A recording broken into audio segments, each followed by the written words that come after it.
Hello mga kumare, welcome to my mini vlog. Pa siya lang sa opisina.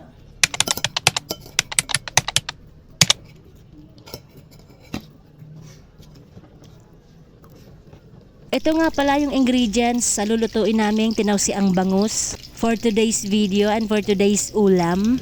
Wow! Isa to sa favorite kong niluluto ng asawa kong ulam. And syempre ngayon nga ay magluluto kami ng tinawsiang bangus. Hindi naman kasi pwedeng araw-araw ay ulam, araw-araw ay gulay, mag-isda naman tayo ngayon. And ayan, unang gagawin ay ipiprito muna yung mga bangus. Well mga mare, hindi ko na pinakita sa video, talagang nag-aaway kami ng mantika na rin piniprito ko kasi ang daming tilamsik, ang sakit kaya. Sino sa inyo ang kagaya ko na nakikipag-away, na nag-aala ninja sa pagpiprito? Dahil takot matilamsikan ng mantika. Wow! Kaya ang ginagawa ko pagkalagay ko, yan, tinatakpan ko para hindi ako matilamsikan. Ayan na yung ibang isda na naprito ko. Bali 2 pirasong bangus yan, yung malalaki. And pagkatapos maprito lahat, ayan, isasalansa na sa kawali. Yan nga pala yung pinagprituhan, tinanggalan lang namin ng kaunting mantika. Inilagay muna sa ilalim yung black beans, kamatis, yung pulang sibuyas, tsaka yung paminta.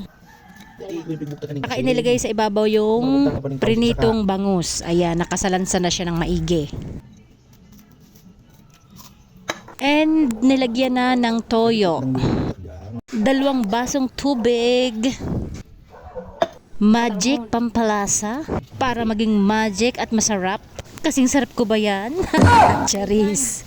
Antayin natin kumulo mga 10 minutes. And ayan, ilalagay na natin yung white onion sa ibabaw. Isa din yan sa nakakapagpasarap ng lutuin. Lalo na nitong tinawsiang bangus. Perfect combination. Pagkatapos ilagay lahat ng puting sibuyas, kailangan nating takpan at intayin ng 10 minutes para maluto. And ayan na nga, ang bilis ng transition, 'di ba? Luto na siya. Well mga mare, mabilis lang talaga itong maluto kasi naprito na yung bangus. Tara mga mare, kain tayo. Tikman na natin. First bite, thank you Lord for the blessing. Ayan yung puting sibuyas, ang sarap niyan. And then kakagat ng bangus, ang tagal kumagat. At ayan na nga, kumagat din sa wakas.